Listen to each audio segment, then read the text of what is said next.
Welcome to legal guide 360 your complete legal compass में आप सभी व्यूअर्स का एक बार फिर स्वागत है। जैसा कि लास्ट लेक्चर के अंदर हमने सेक्शन 63 तक कंप्लीट कर लिया था, उससे आगे की कहानी आज के लेक्चर में हम कंप्लीट करेंगे। जैसा कि सेक्शन 61 से लेके 63 के बीच हमने कवर किया था और हमने आपको बताया था कि सेक्शन 61 है वो क्या कहती है। 61 ये कहती है कि जो कंटेंट ऑफ डॉक्यूमेंट मतलब दस्तावेजों की अंतर वस्तु उसको प्रूव किया जा सकेगा किसके द्वारा? बाय प्राइमरी एविडेंस मतलब प्राथमिक साक्ष्य या सेकेंडरी एविडेंस मतलब द्वितीयक साक्ष्य के द्वारा। तो पहली जो सेक्शन 61 थी, लास्ट वीडियो के अंदर हमने ये बताया था कि जो कंटेंट ऑफ डॉक्यूमेंट है, जो दस्तावेज की अंतर वस्तु है, उसे या तो प्राथमिक साक्ष्य के द्वारा साबित किया जा सकेगा या द्वितीयक साक्ष्य के द्वारा। अब उसके बाद क्वेश्चन उठ रहा था कि प्राथमिक साक्ष्य क्या होता है तो द्वितीयक साक्ष्य क्या होता है। तो उसके बाद जो सेक्शन, उससे आगे की जो सेक्शन थी, उसने हमें ये बता दिया कि सेक्शन 62 और जो कि नए भारतीय साक्ष्य अधिनियम 2023 के हिसाब से सेक्शन 57 थी, उसने हमें ये बता दिया कि प्राइमरी एविडेंस क्या होता है। तो उसने हमें बताया कि प्राइमरी एविडेंस क्या, जिसके अंतर्गत हमने डिस्कस किया था कि प्राइमरी एविडेंस का मतलब ये है वो खुद में जो ओरिजिनल डॉक्यूमेंट, एक तो वो खुद में ही प्राइमरी एविडेंस है, ठीक। दूसरा हमने ये बताया था कि कोई डॉक्यूमेंट है जो एग्जीक्यूट हुआ है सेवरल पार्ट में, मतलब उसको क्या है, अनेक पार्ट के अंदर उसको क्या निष्पादित किया गया है ना। जैसे कि सेल डीड हो गई है ना, या रेंट एग्रीमेंट हो गया, तो उसका प्रत्येक पार्ट, जो ईच पार्ट होगा वो प्राइमरी एविडेंस होगा उस डॉक्यूमेंट का। ऐसे ही उसके आगे मैंने बताया था आपको, काउंटर पार्ट में कोई चीज एग्जीक्यूट हुई हो तो उतना पार्ट जिस पे सिग्नेचर करें उस पार्टी के अगेंस्ट, उतना पार्ट काउंटर पार्ट में क्या होगा, प्राइमरी एविडेंस होगा। पर जिनकी सिग्नेचर नहीं है उनके अगेंस्ट वो क्या हो जाएगा, सेकेंडरी एविडेंस हो जाएगा। ऐसे ही मैंने इसके आगे आपको और भी बताया था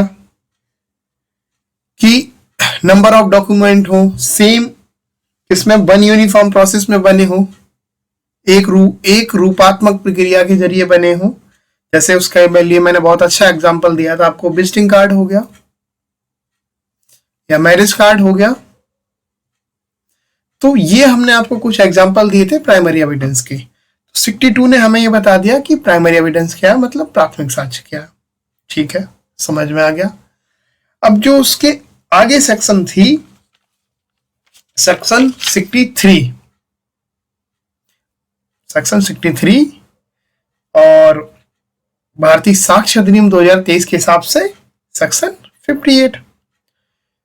इस सेक्शन ने हमें यह बताया कि सेकेंडरी एविडेंस क्या होता है। इसने हमें बताया कि सेकेंडरी एविडेंस क्या होता है। एक तो सर्टिफाइड कॉपी होगी, जैसे वो सर्टिफाइड जो कॉपीज होती हैं वो क्या होंगी, सेकेंडरी एविडेंस होंगी, ठीक है।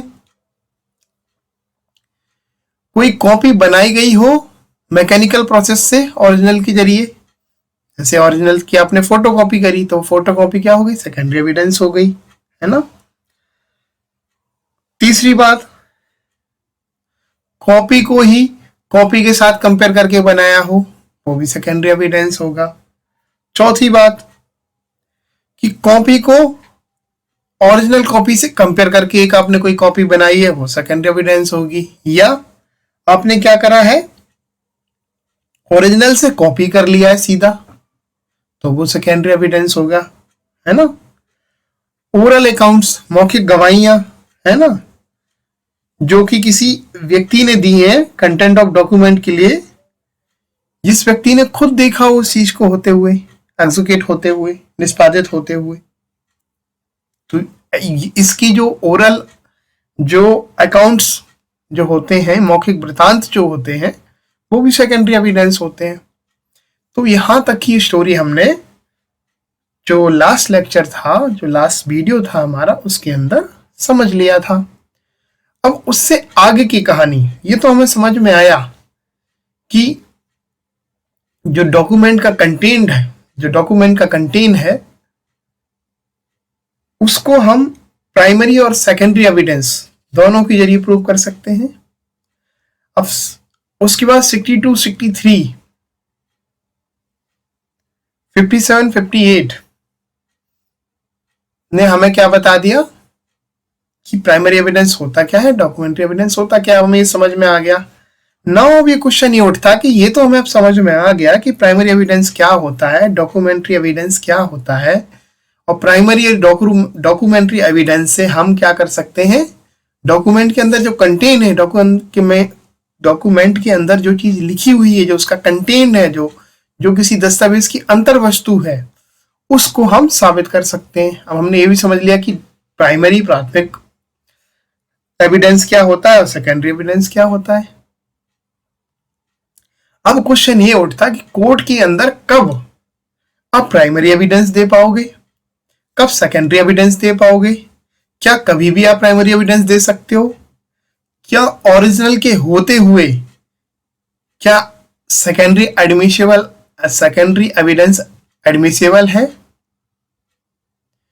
क्या शर्तें हैं सेकेंडरी एविडेंस देने की, क्या शर्तें और कंडीशंस हैं प्राइमरी एविडेंस देने की, किन केसेस में हम प्राइमरी एविडेंस दे सकते हैं, किन केसेस के अंदर हम सेकेंडरी एविडेंस दे सकते हैं। तो आज के इस वीडियो के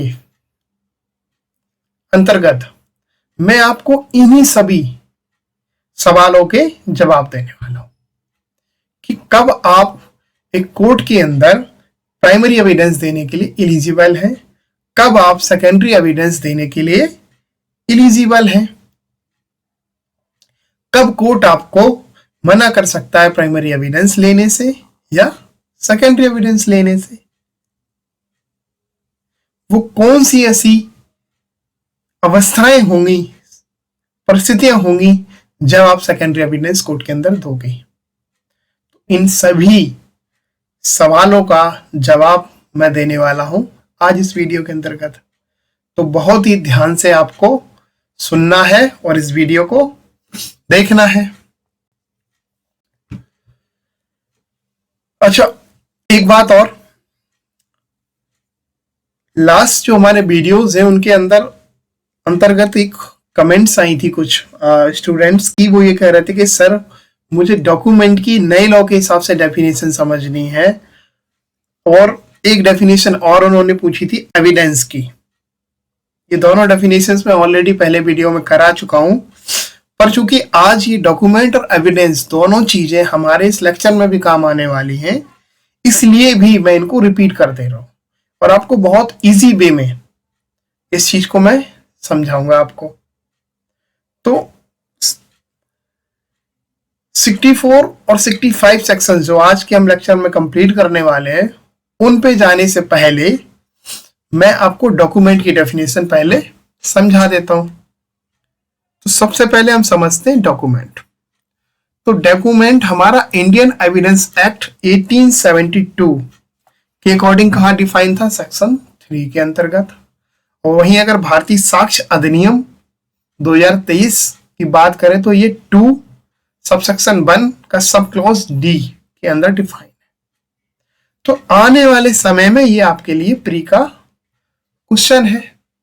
जब ये लॉ लागू हो जाएगा, जैसा कि जुलाई के लिए डेट आ गई है, 1 जुलाई से इन्फोर्स में आ जाएगा, तो उस डेट के बाद तो या जो जिस भी एग्जाम में शामिल होगा आपके लिए ये इंपॉर्टेंट हो जाता है। तो सबसे पहले समझते हैं डॉक्यूमेंट मीन्स, क्या मतलब होता है डॉक्यूमेंट का। तो सबसे पहले बहुत इजी वे में मैं समझाऊंगा।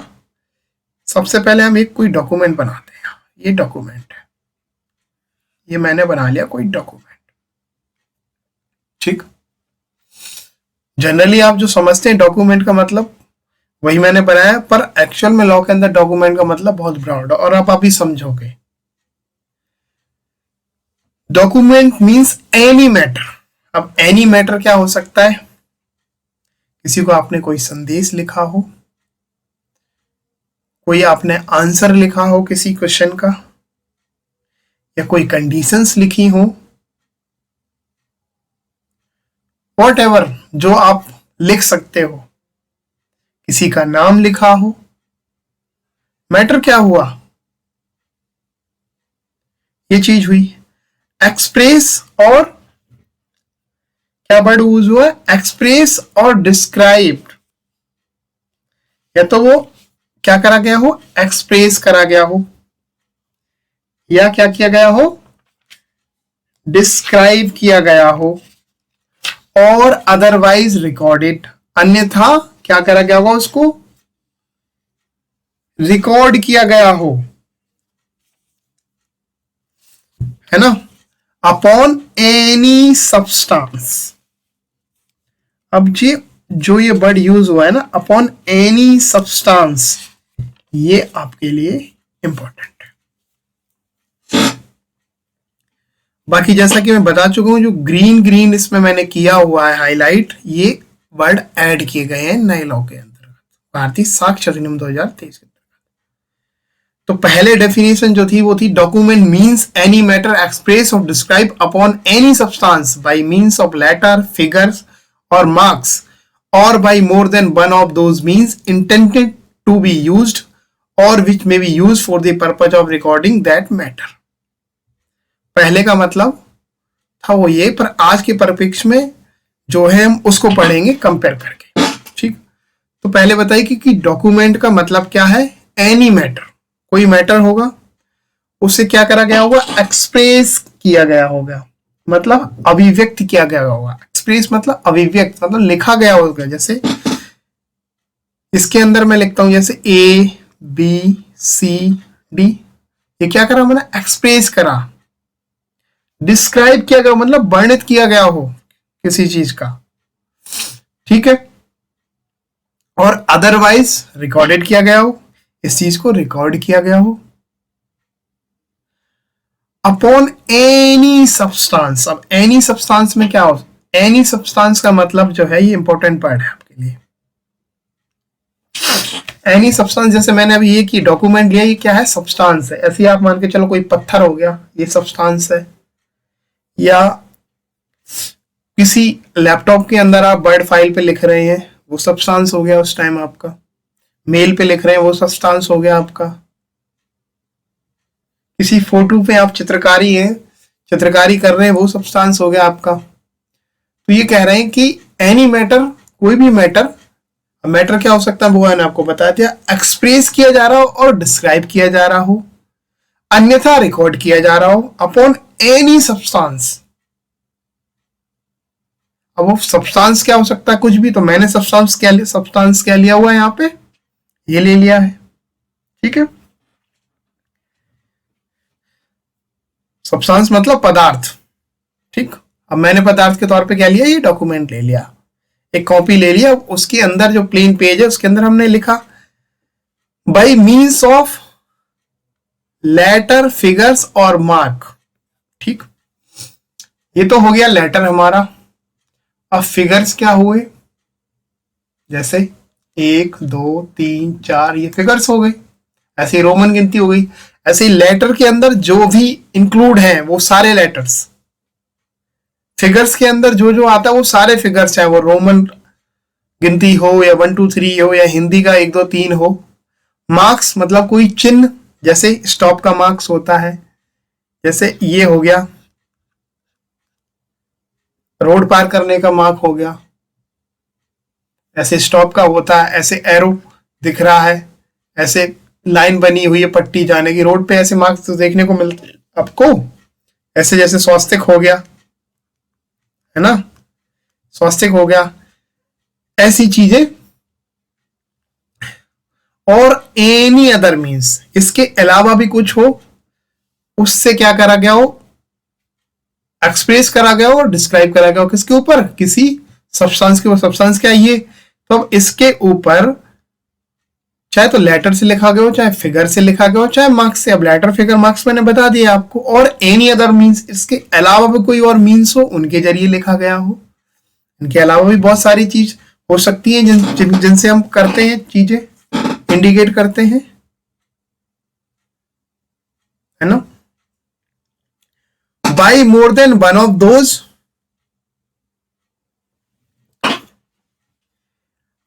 या तो केवल ये एक ही चीज लेटर से ही लिखा गया हो पूरा मैटर, या हो सकता है एक से अधिक से भी लिखा गया हो, उसमें अंक भी यूज हुआ हो, फिगर्स भी यूज हुए, चिन्ह भी यूज हुए हो, ये भी हुए।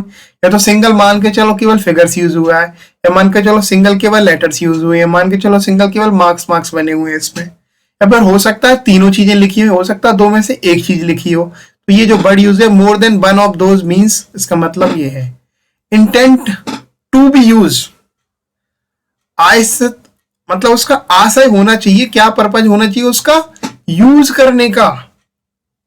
अब आप कोई लेटर लिखते हो तो उसका क्या होता है, यूज होता है। यूज आप किसी को संदेश लिखते हो तो उसको क्या मतलब, उपयोग ही तो करते हैं, उपयोग के लिए तो लिख रहे हैं आप।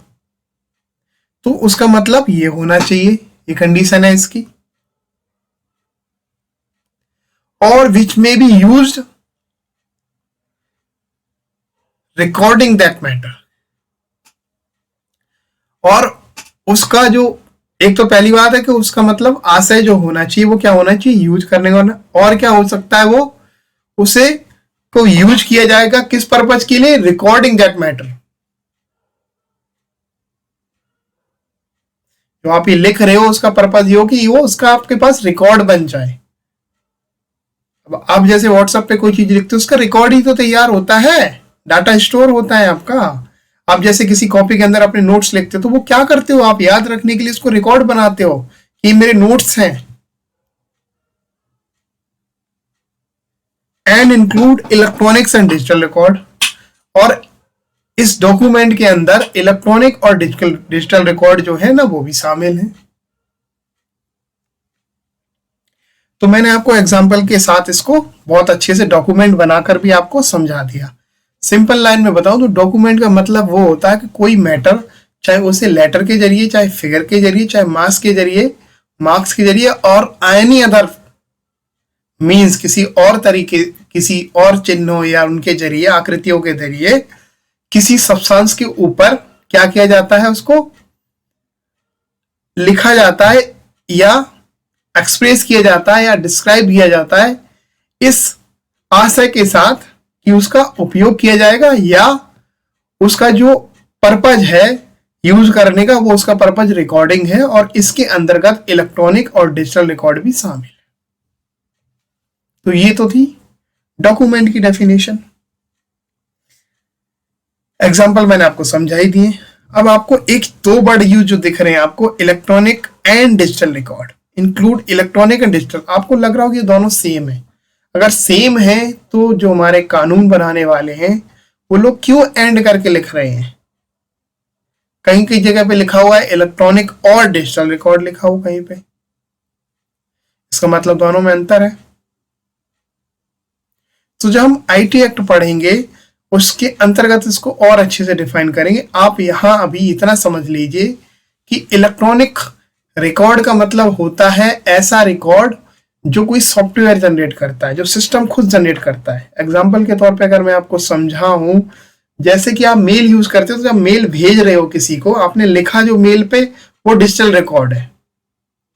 जब मेल सेंड हुई तो वो डाटा क्रिएट जो कर रही है ना वो इलेक्ट्रॉनिक रिकॉर्ड है। और एक दूसरा अगर इजी भाषा में कहें तो डिजिटल रिकॉर्ड है वो इजीली ट्रांसफरेबल होता है, आप उसको इजीली क्रिएट कर सकते हो। पर जो इलेक्ट्रॉनिक जो रिकॉर्ड होगा वो सिस्टम ही जनरेट करेगा, पर्टिकुलर कोई जो इलेक्ट्रॉनिक डिवाइस होगी वो ही जनरेट करेगी। पर डिजिटल डेटा आप ट्रांसफर भी कर सकते हो, बना सकते हो इजीली, जैसे पीडीएफ। और इलेक्ट्रॉनिक डेटा को रीड करने के लिए क्या करना पड़ेगा, किसी सॉफ्टवेयर की मदद लेनी पड़ेगी, जबकि डिजिटल जो रिकॉर्ड है वो आप इजीली पढ़ सकते हो उसको। ये तो था बेसिक्स अंतर इलेक्ट्रॉनिक एंड डिजिटल रिकॉर्ड के अंदर। आई होप आपको डॉक्यूमेंट के डेफिनेशन में अब कोई परेशानी नहीं होगी। एक और सिंपल लाइनों में अगर कहें तो दस्तावेज से कोई विषय ऐसा अभिप्रेत है जिसको किसी पदार्थ पर, मतलब किसी सब्सटेंस पर अक्षरों से, अंकों से या चिन्हों के साधन द्वारा या उनमें से एक से अधिक साधनों द्वारा अभिव्यक्ति या वर्णित या अन्यथा अभिलेखबद्ध किया गया है, जो उस विषय के अभिलेखन के प्रयोजन से उपयोग किए जाने को आशयित हो या जिसका उपयोग किया जा सके, और इसके अंतर्गत इलेक्ट्रॉनिक और डिजिटल अभिलेख भी आते हैं। ये हिंदी भाषियों के लिए मैंने बता दिया, जो हिंदी के वेर एक्ट में लिखा हुआ है। सिंपल अगर तरीके से समझना तो आप यही समझो कि कोई पदार्थ है, उसके ऊपर कोई मैटर है, वो एक्सप्रेस और डिस्क्राइब किया गया है और अदरवाइज रिकॉर्ड किया गया है। किसके जरिए? चाहे लेटर के जरिए, चाहे फिगर के जरिए, किसी या मार्क के जरिए, और एनी अदर मीन्स, इसके अलावा कोई अदर मीन्स अगर उस इसमें लिखने के काम आ सकता है, एक्सप्रेस और डिस्क्राइब करने का काम आ सकता है, उससे किया गया हो, और उसका जो पर्पज हो, वो पर्पज क्या हो? रिकॉर्डिंग हो, यूज करने का पर्पज रिकॉर्डिंग हो, और ऐसा इंटेंडेड हो कि वो उपयोग किया जाएगा, यूज किया जाएगा उसको। और इसके अंतर्गत हमारे इलेक्ट्रॉनिक और डिजिटल रिकॉर्ड भी शामिल है। इतनी सी बात है डॉक्यूमेंट की। अब हम समझते हैं एविडेंस का मतलब क्या है। ये हम डिस्कस इसलिए भी कर रहे हैं, हम सिर्फ इसलिए नहीं कर रहे हैं कि हमने पीछे बता दिया है तो किसी ने पूछा है इसलिए बता रहा हूं। ये हम इसलिए भी कर रहे हैं कि अभी आगे जो हम सेक्शन पढ़ेंगे उनके अंदर इन वर्ड का बहुत इंपॉर्टेंट रोल है। किस तरह से एविडेंस एक्ट लिंक कर रहा है पीछे की सेक्शंस के साथ, वो मैं आपको आज बताऊंगा। इसलिए भी ये डेफिनेशन आपको अच्छे से समझा रहा हूं। एविडेंस समझ लेते हैं। भारतीय साक्ष्य अधिनियम 2023 के अंदर जो एविडेंस है उसकी डेफिनेशन 2(1)(2) का सबसेक्शन 1 का सब क्लॉज ई के अंदर डिफाइन है, और हमारे इंडियन एविडेंस एक्ट 1872 में सेक्शन 3 के अंदर डिफाइन है। पहली बात तो ये हो गई जो हम हमेशा बताते हैं।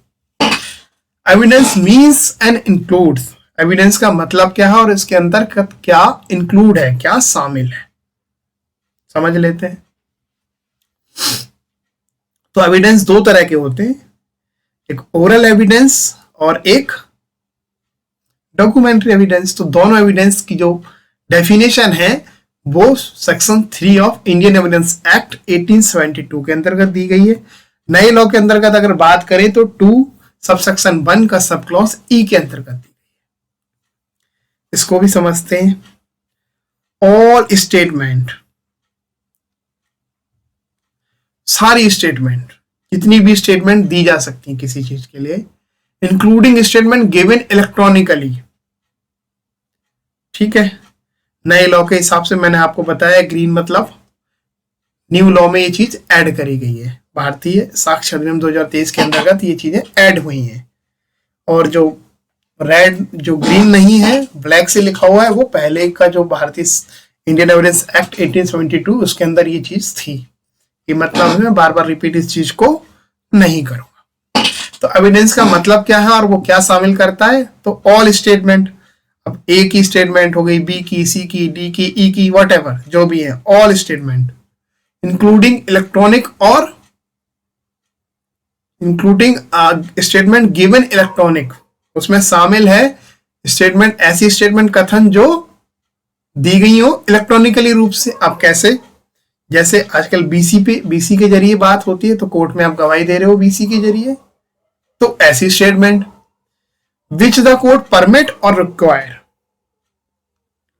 जिनको कोर्ट परमिट करे और उनको रिक्वायर करे। ठीक है,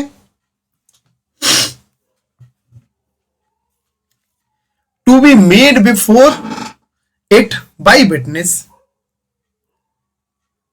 जिनको बनाया जाए या जो गवाही दी जाए विटनेस के द्वारा, in relation to matter of fact, जो मैटर ऑफ फैक्ट है, जिस चीज का केस चल रहा है उनके लिए बनाया जाए। And such instrument are called oral evidence. अब मैं आपको सिंपल अगर मतलब समझाऊं,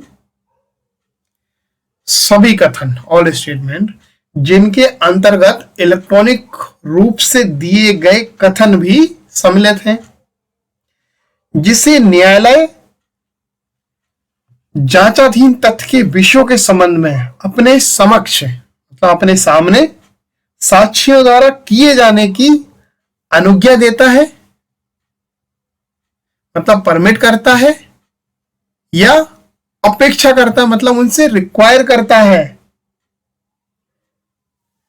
तो ऐसे जो कथन होंगे, ऐसी जो स्टेटमेंट्स होंगी वो ओरल एविडेंस। एग्जांपल से समझाता हूं, चलो। ये कोर्ट है,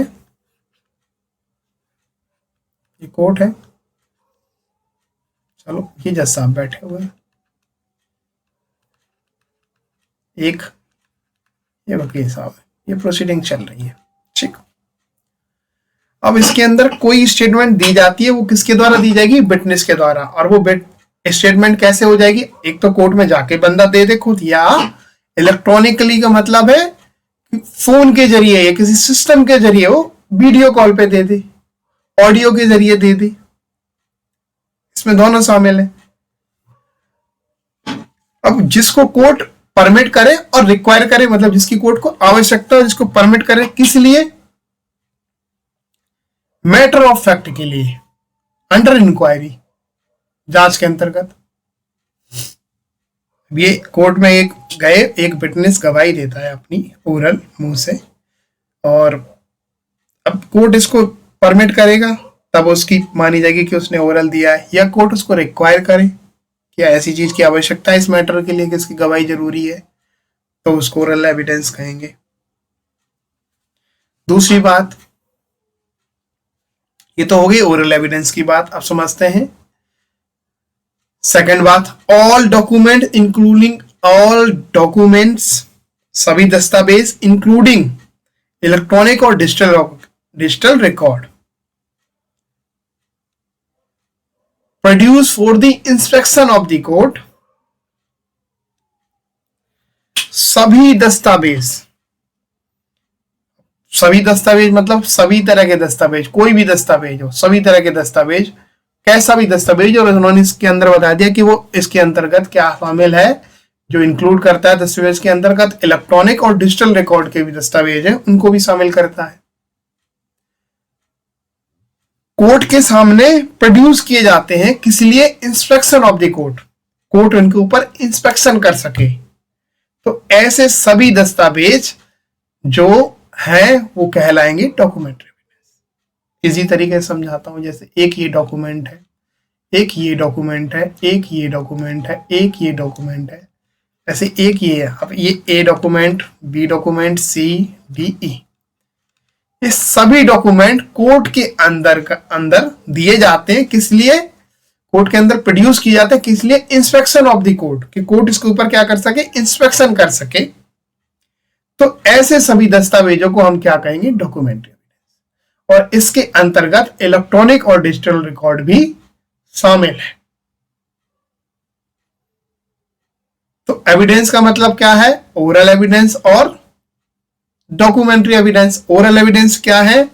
वो सभी स्टेटमेंट जो किसी विटनेस ने बनाई हो, जिनको कोर्ट ने क्या करा हो? परमिट करा हो, रिक्वायर करा हो, किसके लिए? मैटर ऑफ फैक्ट के अंतर्गत इंक्वायरी के लिए। तो वो सभी स्टेटमेंट जो है, सभी जो कथन है, वो क्या होंगे? ओरल एविडेंस होंगे। वो सभी डॉक्यूमेंट जिनको कोर्ट में प्रोड्यूस किया गया है inspection of the court, court की इंस्पेक्शन के लिए, तो ऐसे सभी डॉक्यूमेंट क्या होंगे? डॉक्यूमेंट्री एविडेंस होंगी। और इनके अंतर्गत इलेक्ट्रॉनिक और डिजिटल रिकॉर्ड भी क्या है? शामिल है। बस इंस्पेक्शन मतलब निरीक्षण के लिए। तो ये तो हुई बात हमारी एविडेंस की, डेफिनेशन की। अब समझते हैं सेक्शन 64, जो बेसिकली जो आज के लेक्चर का मेन पार्ट है। ये डेफिनेशंस हमने आपको इसलिए समझाई कि ये डेफिनेशंस दोनों आज के इस लेक्चर के अंदर काम आने वाली है। तो सबसे पहले सेक्शन जो 64 हमारी इंडियन एविडेंस एक्ट 1872 की है, वो भारतीय साक्ष्य अधिनियम 2023 के अंदर सेक्शन 59 हो जाती है। और ये क्या बात करती है? Proof of documents bye primary evidence. क्या बात करती है? Proof of document bye primary evidence. और देखो इसके अंदर डॉक्यूमेंट वर्ड यूज हुआ है, प्राइमरी एविडेंस वर्ड यूज हुआ है। तो प्राइमरी एविडेंस तो मैंने अभी आपको समझाया है, सेक्शन 62। तो डेफिनेशंस मैंने आपको क्यों समझाई थी, उसका मतलब आई होप आपको अब समझ में आने लगा होगा।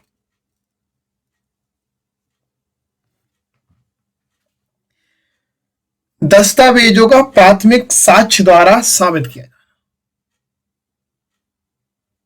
जो डॉक्यूमेंट्स हैं उनका प्रूफ करना किसके द्वारा? प्राइमरी एविडेंस के द्वारा।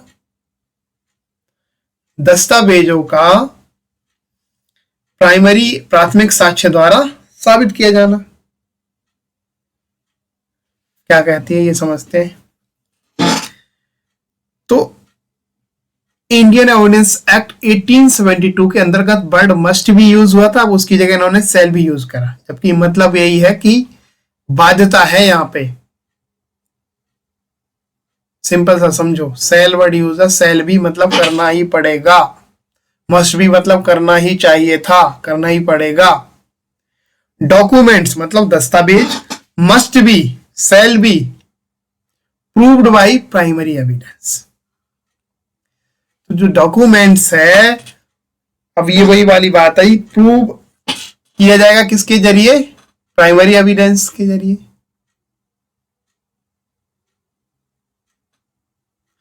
Accept in the cases here in after mentions.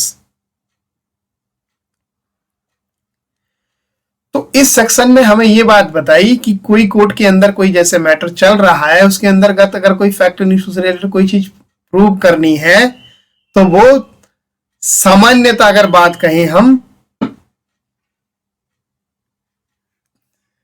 उसको जो प्रूव किया जाएगा वो प्राइमरी एविडेंस के जरिए किया जाएगा, मतलब 62 के अकॉर्डिंग। तो हमने 62 के अकॉर्डिंग बताई कि प्राइमरी एविडेंस क्या होता है। मान लो कोई फैक्ट इश्यू है किसी प्रॉपर्टी को लेके, ये प्रॉपर्टी का टुकड़ा है सपोज करो, इसको लेकर स्टूड है, इसकी ओरिजिनल जो है कॉपी वो कोर्ट में ला के देखो तो सॉल्व हो गया। तो ये कहता है कि document must be, shall be, आज के लॉ के हिसाब से देखें तो मस्ट बी, पर 1 जुलाई के बाद जब ये इफेक्ट में आ जाएगा भारतीय साक्ष्य अधिनियम 2023, तो यहां पर सेल भी है, दोनों का मतलब हिंदी में एक ही निकलता है कि जो डॉक्यूमेंट है वो साबित किया जाएगा प्राइमरी एविडेंस के द्वारा। एक्सेप्ट, सिवाय in the cases here in mention, सिवाय उन अवस्थाओं को जो आगे मेंशन की गई हैं, उन अवस्थाओं को छोड़कर जो आगे बताई जाएंगी आने वाली सेक्शंस के अंतर्गत या इससे आगे आने वाले किसी रूल के अंतर्गत। हियर इन आफ्टर मेंशन मतलब यहां के बाद मेंशन जो होगा, उन अवस्थाओं को छोड़ के, एक्सेप्ट इन द केसेस मतलब अवस्थाएं, उन अवस्थाओं को छोड़कर डॉक्यूमेंट को जो दस्तावेज है उसको साबित किया जाएगा किसके जरिए? प्राइमरी एविडेंस के जरिए। 64 सिर्फ इतनी सी बात बता दी आपको। तो एक सिंपल सी बात अगर मैं बताऊं, किसी डॉक्यूमेंट को अगर प्रूव करना है तो आप प्राइमरी एविडेंस दे दो, कहीं कोई कोर्ट आपको रोक नहीं लगा रहा। सबसे बेस्ट है, आपका ओरिजिनल पेपर है, आप लेके चले जाओ, किसी सीडी में रिकॉर्डिंग है लेके चले जाओ ओरिजिनल, बेस्ट। ये तो बात होगी 64, पर जब सेकेंडरी एविडेंस की बात की गई तो सेकेंडरी एविडेंस का भी यूजेस होगा कुछ। बहुत सारी ऐसी स्थिति आ जाती है जब कई बार जो डॉक्यूमेंट है ओरिजिनल आपके पास नहीं होता है, तो सिर्फ अगर ये सेक्शन लिख के छोड़ देते तो गड़बड़ हो जाती। कैसे प्रूव करता आदमी? तो उसके लिए 65 हमें बताती है कि सेकेंडरी एविडेंस कब दिया जा सकेगा कोर्ट में, कब कोर्ट उसको मना कर सकता है, कब आप देने के लिए एलिजिबल हो। तो जो accept in the cases here and after mentions ये लिखा है, ये इंडिकेट कर रहा है अपने आप में किसके लिए? सेकेंडरी एविडेंस के लिए। कि सबसे अच्छा तो ये कह रहा है कि document shall be proved by primary evidence, document को साबित किया जाएगा प्राथमिक साक्ष्य द्वारा। लेकिन कुछ अवस्थाएं हैं, उन अवस्थाओं को अगर छोड़ दें जो आगे आने वाली जो सेक्शंस उनके अंदर मेंशन किया है, तो सभी में प्राइमरी एविडेंस दिया जा सकेगा और उनसे साबित किया जा सकेगा। अब वो कौन सी अवस्थाएं हैं जो ये कह रहे हैं एक्सेप्ट इन दी केसेस, उन अवस्थाओं को समझ लेते हैं। और वो अवस्थाएं कहाँ बताएंगी, सेक्शन 65 के अंतर्गत, जहां सेकेंडरी एविडेंस, जो मैंने आपको बताया था कि सेकेंडरी एविडेंस आप किस कंडीशन में दे सकते हो, प्राइमरी एविडेंस किस कंडीशन में दे सकते हो, कब दे सकते हो, तो बड़ा इजीली है, कभी भी दे दो, कोई रोक टोक नहीं है, सबसे बेस्ट है primary evidence. Section 65 of Indian Evidence Act, भारतीय साक्ष्य अधिनियम के अंदर होगी section 60। Cases in which secondary evidence relating to document may be given. अवस्थाएं जिनमें दस्तावेजों के संबंध में क्या सेकेंडरी एविडेंस मतलब द्वितीयक साक्ष्य दिया जा सकेगा, मे बी गिवन मतलब दिया जा सकेगा। ऐसी अवस्थाएं जिनमें दस्तावेजों के संबंध में क्या द्वितीयक साक्ष्य दिया जा सकेगा, ये सेक्शन 65 में बताती है, जो कि भारतीय साक्ष्य अधिनियम 2023 के अंदर सेक्शन 60 है। समझते हैं इसको भी। Secondary evidence may be given of the existence, condition और कंटेंट ऑफ डॉक्यूमेंट। तो पहली कंडीशन तो आपको ये मिल गई कि जो द्वितीयक साक्ष्य है, सेकेंडरी एविडेंस है, वो दिया जा सकेगा किसके लिए, डॉक्यूमेंट की, किसके लिए, डॉक्यूमेंट की एग्जिस्टेंस के लिए दिया जा सकेगा कि उसकी डॉक्यूमेंट की एग्जिस्टेंस है या नहीं है। उसकी कंडीशन के लिए दिया जा सकेगा, कंडीशन मतलब उसकी दशा, उस डॉक्यूमेंट की दशा कैसी है उसके लिए दिया जा सकेगा। कंटेंट्स, उस डॉक्यूमेंट के अंदर कंटेंट क्या है उसके लिए सेकेंडरी एविडेंस दिया जा सकेगा।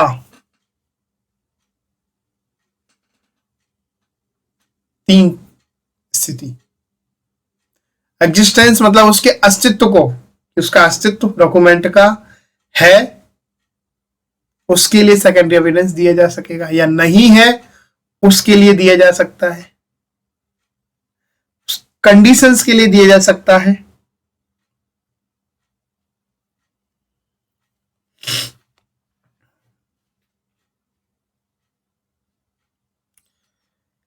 इन दी फॉलोइंग केसेस नेमली, निम्नलिखित दशाओं में इन तीन चीजों के लिए सेकेंडरी एविडेंस दिया जा सकेगा। वो तीन चीजें कौन सी हैं, पहली existence of document, condition of documents और कंटेंट ऑफ डॉक्यूमेंट्स। अब इन चीजों के लिए भी सेकेंडरी एविडेंस दिया जा सकेगा, वो भी कंडीशंस नीचे लिखी, किन स्थितियों में दिया जा सके वो निम्नलिखित नीचे बताएंगे। फॉलोइंग केसेस, अवस्थाएं जो है निम्नलिखित अवस्थाएं वो नीचे बताई गई कौन सी है। When the original is shown or appear to be in possession or power,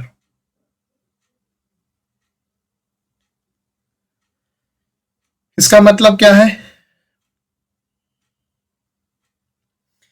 जब ऐसा दिखा दिया जाए, जब ऐसा दर्शित कर दिया जाए या ऐसा प्रतीत हो कि जो ओरिजिनल है वो किसी ऐसे व्यक्ति के कब्जे में है या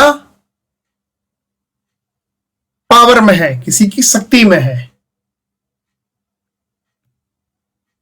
ऐसी स्थिति जब ओरिजिनल ऐसा प्रतीत हो या ऐसा दिखा दिया जाए कि कोर्ट के अंदर मान लो ऐसा दिखा दे, ऐसा प्रतीत करा दे, जब सेकेंडरी एविडेंस देना हो तो ये दिखाना पड़ेगा, ऐसा प्रतीत कराना पड़ेगा कि जो ये ओरिजिनल डॉक्यूमेंट है वो किसी व्यक्ति की पोजीशन में है या किसी व्यक्ति की पावर में है। किसके व्यक्ति के पावर में, जिसके against of the person, against सबसे पहले एक नंबर 1 पढ़ते हैं, of the person against whom the document is sought to be proved, जिसके अगेंस्ट वो डॉक्यूमेंट प्रूव करना है, वो ओरिजिनल डॉक्यूमेंट उसकी ही पोजीशन में है, उसकी ही पावर में है। तो ओरिजिनल हम ला ही नहीं सकते, जिसके अगेंस्ट प्रूव करना वो क्यों देगा ओरिजिनल आपको। तो ऐसी कोई कंडीशन है जब जिसके अगेंस्ट ही आपको कोई डॉक्यूमेंट प्रूव करना है, साबित करना है, वो उसी की पोजीशन में हो, उसी की पावर में हो, तब आप सेकेंडरी एविडेंस दे सकेंगे। एग्जांपल से समझ लेते हैं। ये ए व्यक्ति है, ये बी व्यक्ति है। अब इसका एक प्रॉपर्टी का ओरिजिनल ये डॉक्यूमेंट, ये बी व्यक्ति का, ये बी है और ये ए है। इस व्यक्ति का ओरिजिनल पेपर जो है वो ए की पोजीशन में है। अब केस चल रहा है, तो अब ये जो डॉक्यूमेंट इसकी पोजीशन में है, क्योंकि प्रूफ भी इसको उसकी अगेंस्ट करना है, तो ये अब सेकेंडरी एविडेंस दे सकेगा। पहली जो कंडीशन है ए का सब क्लॉज 1 जो है उसके अकॉर्डिंग ये दे सकेगा, क्योंकि इसकी पोजीशन में है, इसकी शक्ति के अंतर्गत है, ये वापस नहीं देगा, ये मांगेगा भी तब भी नहीं देगा, ये छीन भी नहीं सकता। दूसरी बात, of any person out of reach और not subject to the process of court, और इसको समझते हैं, किसी ऐसे व्यक्ति की पोजीशन में है या पावर में है जिस तक पहुंचा ही नहीं जा सकता।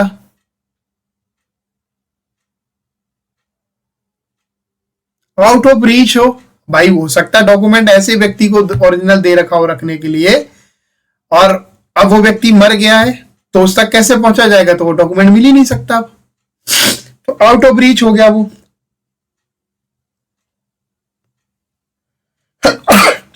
वो क्या हो गया, न्यायालय की आदेश का से ही बाहर हो गया, कोर्ट की आदेश का से ही बाहर हो गया, कोर्ट भी नहीं पहुंच पा रहा वहां तक कि डॉक्यूमेंट मंगा लिया जाए। तो उस टाइम पे उसकी सेकेंडरी एविडेंस है वो दिया जा सकेगा। इसी को ही ले लेते हैं, इसी एग्जांपल को, कि कोई डॉक्यूमेंट है, मान लो इस व्यक्ति को दे दिया, अब ये आउट ऑफ रीच हो गया, कोर्ट से भी आउट ऑफ रीच हो गया, कोर्ट की भी मतलब यहां तक क्या है, पहुंच नहीं है कि इसको बुला के इसे डॉक्यूमेंट ले लिया जाए।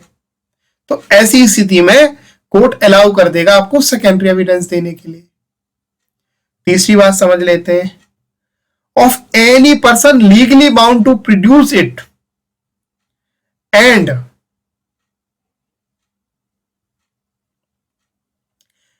when after the notice mentioned in section 66 भारतीय साक्ष्य अधिनियम के according section 64 such person does not produce it।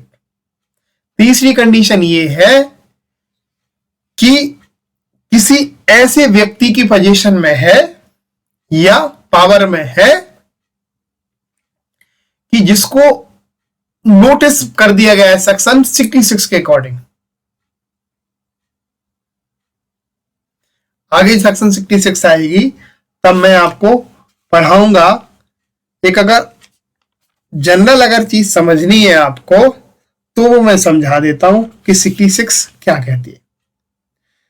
66 ये कहती है कि पेश करने की सूचना के बारे में नियम।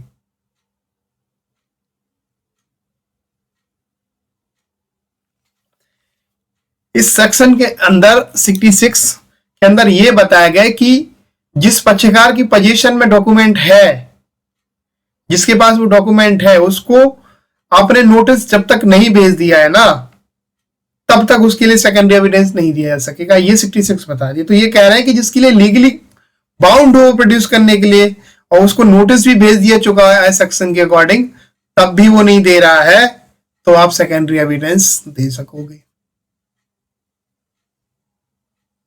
तो सब क्लॉज ए के अंदर 3 पार्ट थे, तीनों समझ लिए पोजीशन से रिलेटेड। अब समझते हैं इसका बी पार्ट।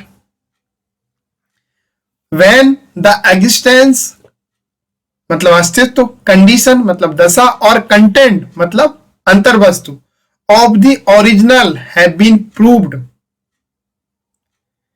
क्या है? Original have been proved to be admitted in writing by the person against whom it is proved or by his represented in interest। इसको समझते हैं। ये कहना चाह रहा है कि कोई ओरिजिनल डॉक्यूमेंट है, उसकी बारे में चाहे एग्जिस्टेंस की बात हो, चाहे कंडीशन की हो, चाहे कंटेंट की हो, उसके जो कंटेंट हो या कंडीशन हो एग्जिस्टेंस, इस चीज को जो पार्टी है जिसके अगेंस्ट प्रूव करना है हमें, जिसके लिए हम सेकेंडरी एविडेंस देना चाहते हैं, उसने क्या करा हो, एडमिट कर लिया हो इन राइटिंग, या उसके रिप्रेजेंटेटिव इंटरेस्ट जिसका हो उसने कर लिया हो इन राइटिंग में। समझाते हैं एग्जांपल। ये सबूत ए और बी है, इसी से समझ लेते हैं। ये एक ओरिजिनल डॉक्यूमेंट है।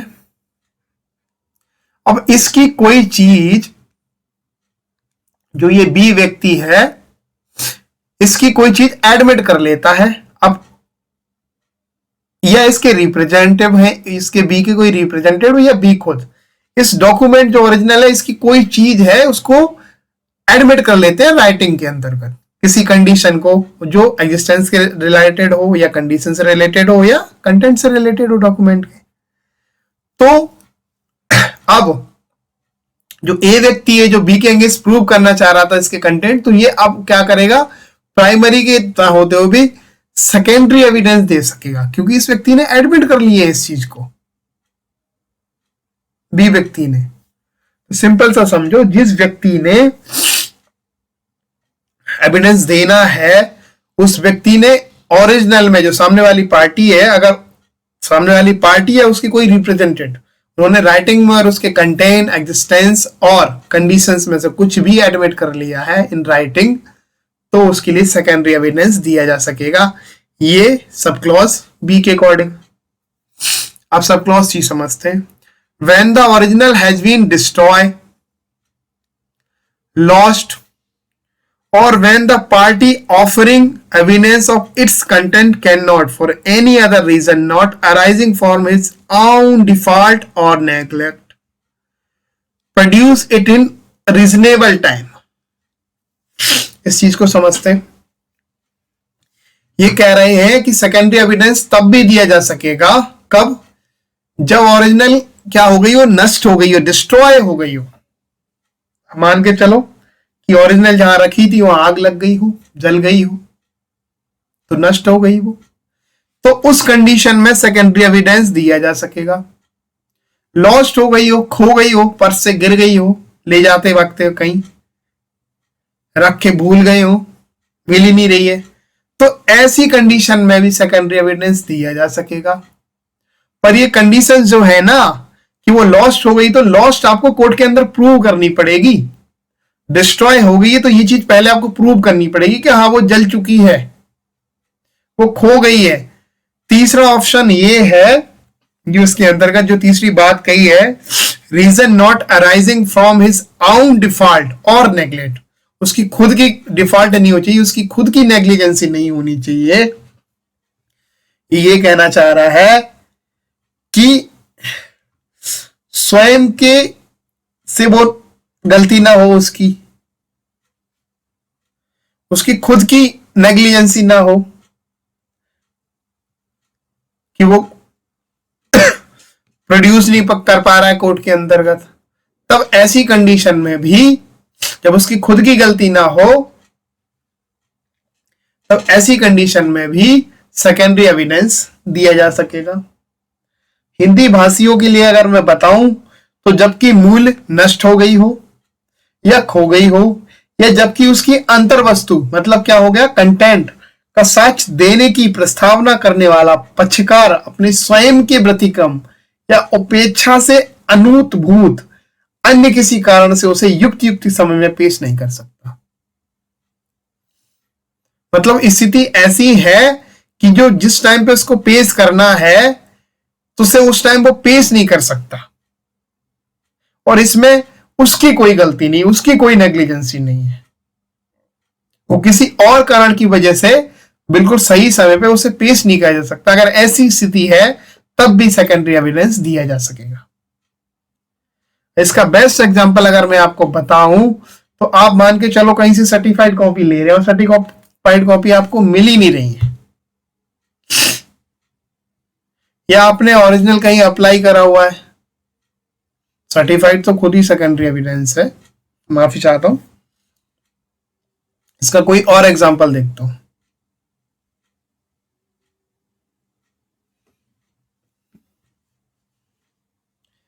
अब एक एग्जाम्पल से मैं आपको समझाता हूं कि मान के चलो मैंने किसी अथॉरिटी के अंदर अपना ओरिजिनल डॉक्यूमेंट मांगा हुआ है, अप्लाई कर रहा है, मेरा खो गया है, स्थिति है।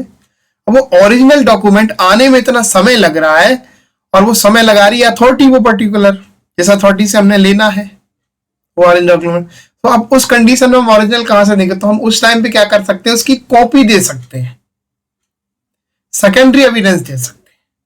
तो ये वो स्थिति, अब इसमें हमारी तो नेग्लिजेंस है नहीं, हमारी तो गलती है नहीं, तो बी ऑप्शन ये कह रहा, सॉरी सी ऑप्शन ये कह रहा था। आगे समझते हैं डी को। When the original is of such a nature as not to be easily movable, इसको समझते हैं। जब वो जो ओरिजिनल है वो ऐसे नेचर की हो, ऐसी प्रकृति की हो कि उसे इजीली मूवेबल नहीं किया जा सकता, मतलब इजीली मतलब आसानी से स्थानांतरण नहीं किया जा सकता। उसको जो ओरिजिनल है वो ऐसे नेचर की है कि उसे इजीली मूवेबल नहीं किया जा सकता। अब यहां पे इजीली वर्ड लिखा है, वो बहुत सही लिखा है सोच समझ के। सपोज करो कि डॉक्यूमेंट्री एक मैंने आपको बताया था, मान के चलो पत्थर है, एनी सब्सटेंस किसी पत्थर पे लिख दी कोई चीज है। अब वो कहीं पे एक खंबे के अंदर उसको फिक्स कर दिया गया, किसी गेट के अंदर फिक्स कर दिया गया है। तो ऐसे किसी डॉक्यूमेंट के लिए, ऐसा कोई डॉक्यूमेंट है तो उसके लिए आप क्या करोगे? सेकेंडरी एविडेंस दे सकोगे, क्योंकि वो इजीली मूवेबल नहीं है। अगर इजीली नहीं लिखते, यहां पे लिखते थे कि मूवेबल ना हो, नॉट मूवेबल, तो वकील साहब पहुंच जाते लेके छेनी हथौड़ा या जेसीबी लेके, यार देखो सर मैं लाता हूं खड़ के, कैसे नहीं आता है। तो वर्ड होगा इजीली, मतलब साधारणता, सामान्यता, जिसको स्थापित ना किया जा सके। वैसे तो आ सकता है, बहुत मशक्कत करी जाए तो लाया जा सकता है। ये कहता है कि इजीली मूवेबल ना हो। तो ऐसा कोई एग्जांपल मैंने आपको समझा दिया सबसे अच्छा। इसका सबसे अच्छा एग्जांपल यही है, कोई ऐसा डॉक्यूमेंट जो उसका जो नेचर है वो ऐसा है कि उसे इजीली वहां से उठा के कोर्ट में नहीं लाया जा सकता है। तो ऐसे डॉक्यूमेंट जो है, ऐसी स्थिति में भी क्या होगा, आप सेकेंडरी एविडेंस दे सकोगे और कोर्ट अलाउ करेगा। तो डी कंप्लीट हो गया हमारा। अब चलते हैं ई के पास। ई क्या कहता है? When the original is a public document with in the meaning of section 74। जब जो ओरिजिनल है वो पब्लिक डॉक्यूमेंट हो, और किसकी मीनिंग के अंतर्गत? 74 के अंतर्गत जो पब्लिक जो डॉक्यूमेंट की डेफिनेशन दी है उसके अकॉर्डिंग, उसके अंतर्गत वो पब्लिक डॉक्यूमेंट हो, तब ऐसी स्थिति में भी आप क्या करेंगे? सेकेंडरी एविडेंस दे सकेंगे। अब अगर 74 की मैं बात करूं तो 74 है वो पब्लिक एवं प्राइवेट डॉक्यूमेंट को डिफाइन करता है, और वो ये कहता है कि पब्लिक डॉक्यूमेंट क्या होगा? कोई सॉवरेन अथॉरिटी के पास हो, या किसी ऑफिशियल बॉडीज और ट्रिब्यूनल के पास हो, किसी legislative, judicial, executive of India और फॉरेन कंट्री के उसमें हो। तो ऐसा कोई डॉक्यूमेंट है तो उस कंडीशंस में, उस स्थिति के अंतर्गत भी आप सेकेंडरी एविडेंस दे सकोगे कोर्ट के अंतर्गत, तो कोर्ट अलाउ करेगा। एज पर सेक्शन 74 के अकॉर्डिंग यही कहना चाह रहा है कि एज पर सेक्शन 74 के अकॉर्डिंग कोई अगर ओरिजिनल पब्लिक डॉक्यूमेंट है तब ऐसी स्थिति में सेकेंडरी एविडेंस दिया जा सकेगा। मे बी गिवन का मतलब ही है it's a discretion of court, court आपको अलाउ करे या ना करे, ये स्थिति है, ऐसी स्थिति में दिया जा सकेगा। पर यहां पे जितनी भी अभी मैंने कंडीशंस बताई इन सब में कोर्ट की डिस्क्रिशन है,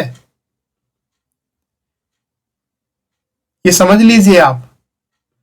या वर्ड अगर होता शैल बी गिवन तो जज साहब को लेना ही पड़ता। मे बी गिवन है, डिस्कशन है, ऐसी स्थितियों में आप दे सकते हो। अगर ऐसी स्थिति ना बने तो आप दे ही नहीं सकते, आप सोच ही नहीं सकते उसके बारे में कि ऐसा भी एविडेंस हम दे सकते हैं कि मेरा एविडेंस खो गया है।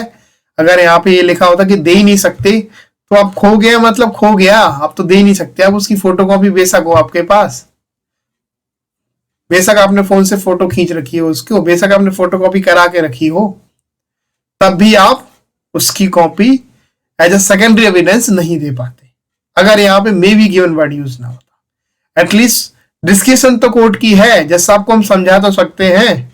जज साहब को अगर लगेगा कि हाँ ठीक है रीजन वैलिड है, इन कंडीशन को फुलफिल कर रहा है, जो हम कंडीशंस पढ़ रहे हैं, ले लेगा। तो ई में यही बताया कि कोई पब्लिक डॉक्यूमेंट है एज पर सेक्शन 74 तो सेकेंडरी एविडेंस दिया जा सकेगा। When the original is a document of which a certified copy is permitted by this act. अधिनियम or by any other law in force in India to be given in evidence. इसको समझते हैं। इसके अंतर्गत ये कहा जा रहा है कि कोई ऐसा ओरिजिनल है जिसकी डॉक्यूमेंट की सर्टिफाइड कॉपी परमिटेड है बाय दिस एक्ट, इस कानून के द्वारा या किसी और लॉ के द्वारा,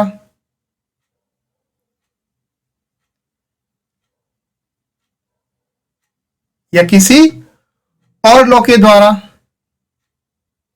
जो एविडेंस के लिए दी जा सकेगी।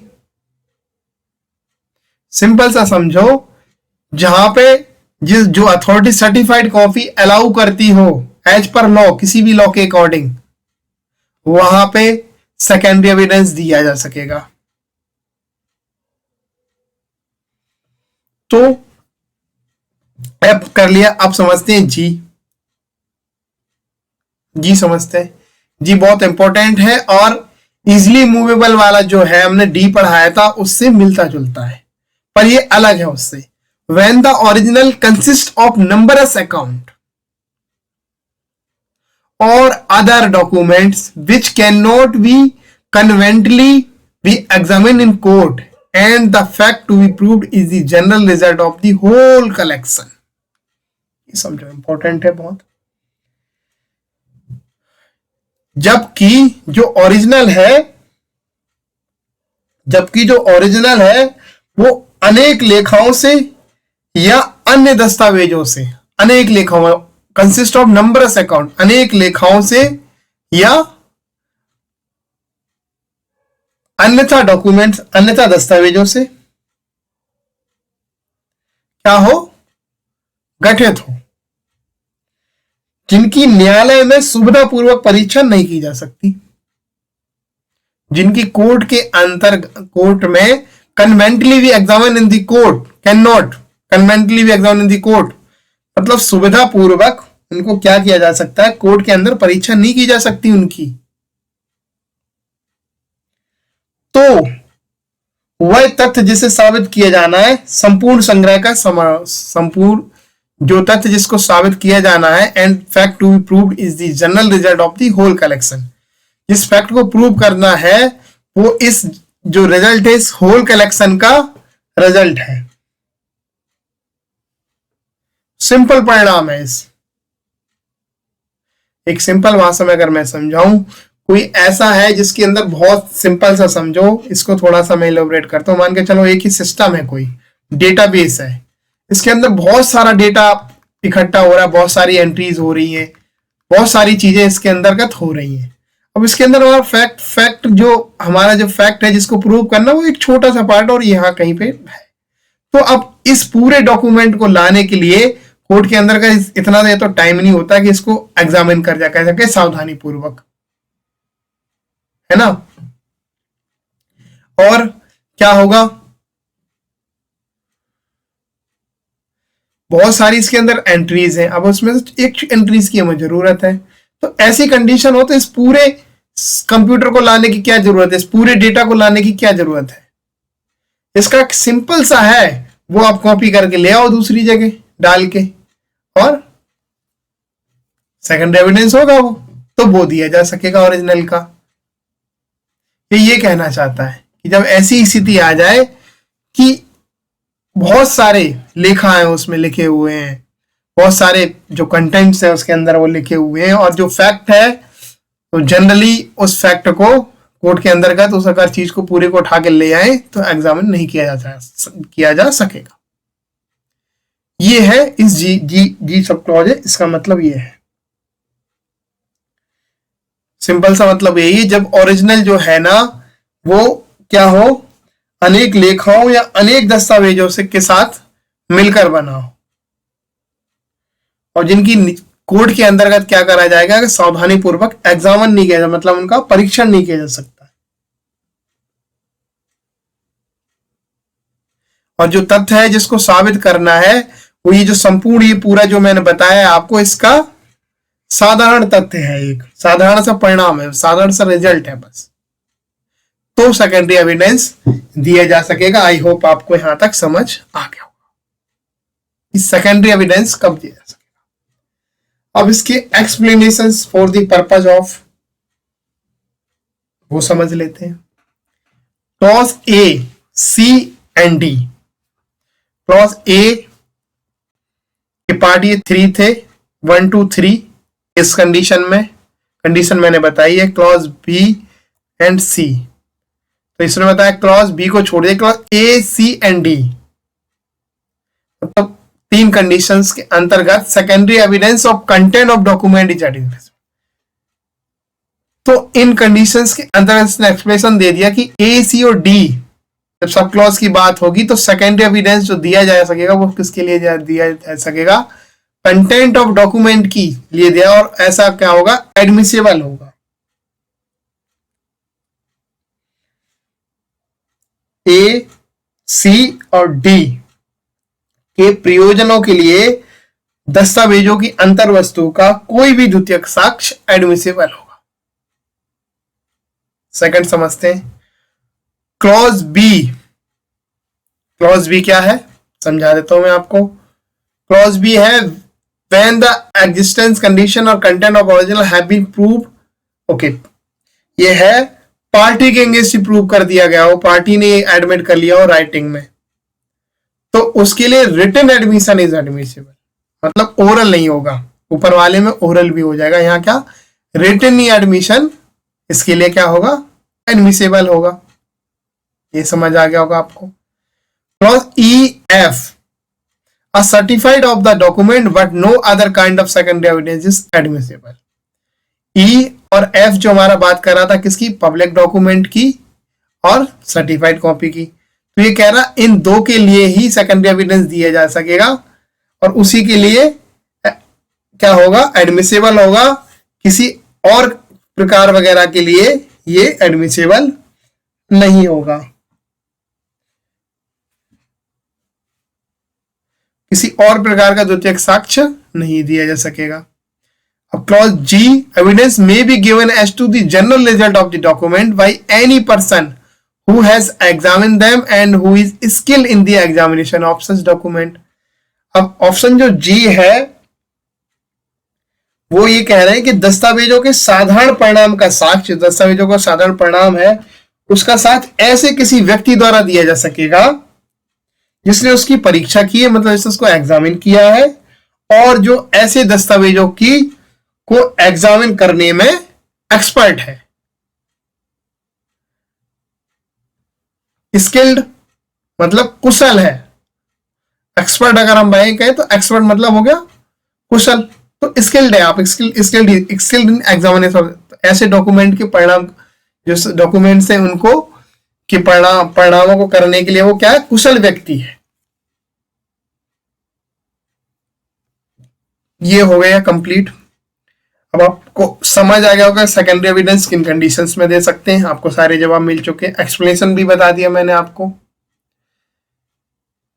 प्राइमरी एविडेंस कब दे सकते हैं वो बता दिया मैंने, डॉक्यूमेंट क्या मतलब होता है वो बता दिया, एविडेंस क्या होता है वो बता दिया, एविडेंस 2 तरह के होते हैं वो बता दिया मैंने। अब इसका रिलेशन सेक्शन 22 जो कि भारतीय साक्ष्य अधिनियम 2023 के अंतर्गत 20 है, उससे ये कैसे जुड़ा हुआ है इसको आप समझिए। मैंने क्यों आपको डॉक्यूमेंट की डेफिनेशन पढ़ाई, क्यों आपको मैंने एविडेंस की डेफिनेशंस पढ़ाई कि ओरल एविडेंस क्या है और डॉक्यूमेंट्री एविडेंस क्या है। तो ये जो सेक्शन 22 है ये कहती है, हमने पहले पढ़ी हुई है, पर ये 65 से डायरेक्ट जुड़ रही है। व्हेन ओरल एडमिशंस, जब मौखिक स्वीकृतियां as to content of document के बारे में हो, डॉक्यूमेंट के कंटेंट के बारे में, आर रेलिवेंट, वो रेलिवेंट है। मतलब नहीं आया समझ में? समझाता हूं अभी। पहले जो मैंने समझाया है वहां तक समझ में आ गया है? जो मेरे आज की जो मैंने आपको जवाब देने थे कि एविडेंस किस कंडीशन में दिया जाता है, कोर्ट कब कब रोक सकता है, वो सारे जवाब आपको मिल चुके हैं। 22 कैसे 65 से जुड़ा हुआ है मैं इसको पढ़ा रहा हूं आपको जोड़ के, ताकि एग्जाम में अगर ये चीज आए और 22 आप पढ़ें तो आपको हिट करे कि इसने हाँ के लिए इसमें एक्सेप्शन जो दिए हैं, तो आपको हिट हो जाए कि एक्सेप्शन मतलब ये क्या बोलना चाह रहा है। तो 22 जो ये है, जो भारतीय साक्ष्य अधिनियम के अंदर सेक्शन 20 है, वो ये बताना चाह रहा है, मैं हमसे ये कहना चाह रहा है कि जो डॉक्यूमेंट है, दस्तावेज हैं, उनकी अंतर्वस्तु कंटेंट के बारे में मौखिक जो स्वीकृतियां हैं, ओरल एडमिशंस हैं, कब रेलिवेंट होंगी, कब सुसंगत होंगी। सिंपल बोले तो दस्तावेजों की अंतर्वस्तु के बारे में मौखिक स्वीकृतियां कब सुसंगत होती हैं। तो समझ लेते हैं। ओरल एडमिशंस मतलब मौखिक स्वीकृतियां। ओरल एडमिशन मतलब हो गया मौखिक स्वीकृतियां, और ये सारी चीजें मैं ऑलरेडी डिफाइन कर चुका हूं। As to the content of a document are not relevant. मतलब अगर आपने कोई मौखिक स्वीकृति करी है किसी डॉक्यूमेंट के कंटेंट के लिए, तो वो रेलिवेंट नहीं है। पहली बात, सिंपल सा समझाऊं आपको कि ये डॉक्यूमेंट है और इसके अंदर कोई कंटेंट लिखा हुआ है ये। अब 22 जो कहती है वो ये कहती है कि अगर आपने कोई ओरल एडमिशन अगर इसके लिए दिया है, इसके कंटेंट के लिए, इस डॉक्यूमेंट के इस कंटेंट के लिए, तो वो रेलिवेंट नहीं है, सुसंगत नहीं है। उसके बाद नेक्स्ट जो है ये अनलेस एंड अनटिल, तब तक, कब तक, the party proposing to prove them shows that. कब तक नहीं है? जब तक नहीं है जब तक उन्हें साबित करने की प्रस्तावना, प्रपोर्टिंग मतलब प्रस्तावना करने वाला व्यक्ति या पक्षकार यह दर्शित ना कर दे, यह दिखा ना दे। क्या ना दिखा दे? कंडीशन सब समझो आप। He is entitled to give secondary evidence of the content of such document under the rule herein after mention। पहली कंडीशन कि इस जो कंटेंट है ये डॉक्यूमेंट का, जो व्यक्ति है वो इंटाइटल ना हो। अगर वो इंटाइटल है तो ओरल एडमिशंस के जरिए भी क्या किया जा सकता है, जो ओरल एविडेंस है उसके अकॉर्डिंग भी कंटेंट ऑफ डॉक्यूमेंट को प्रूव किया जा सकता है और वो रेलिवेंट होगा। पहली बात, he is entitled to give secondary evidence. अगर वो इंटाइटल हो इसके लिए, देने के लिए secondary evidence of the content of such document, उस डॉक्यूमेंट का जो कंटेंट है उसके लिए, अंडर द रूल, किसी नियम के तहत, हियर इन आफ्टर कंटेन, यहां के बाद आगे कहीं दिया हो। आने वाली सेक्शन तो कहा दिया है 65 के अकॉर्डिंग, एडमिसेबल हो गया ये।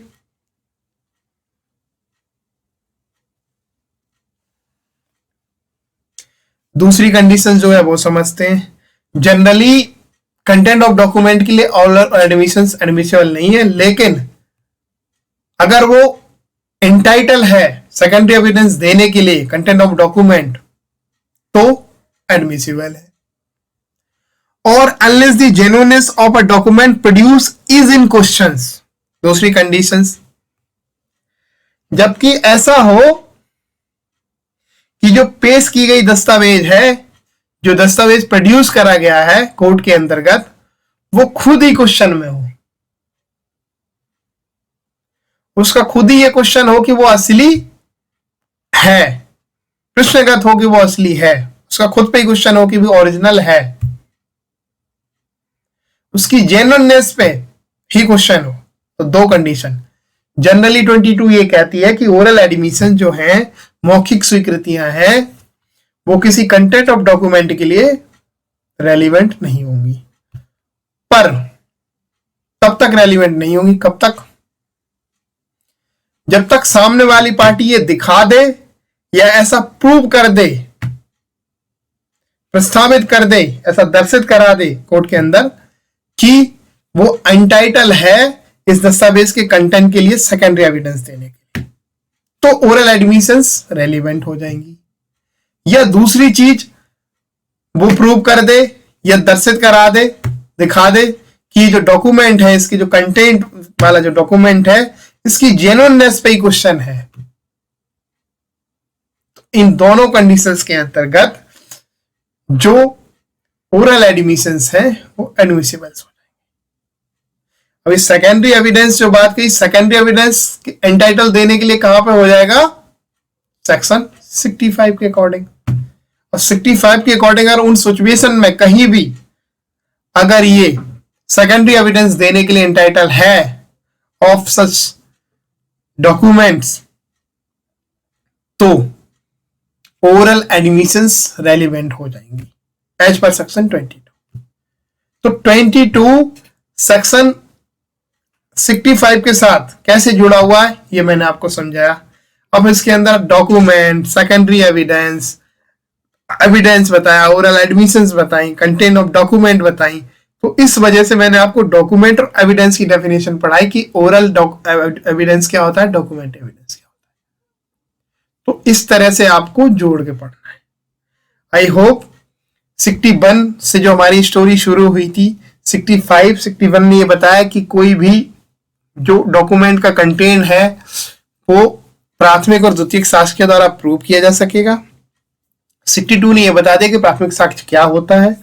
63 ने यह बता दिया था कि द्वितीयक साक्ष्य क्या होता है।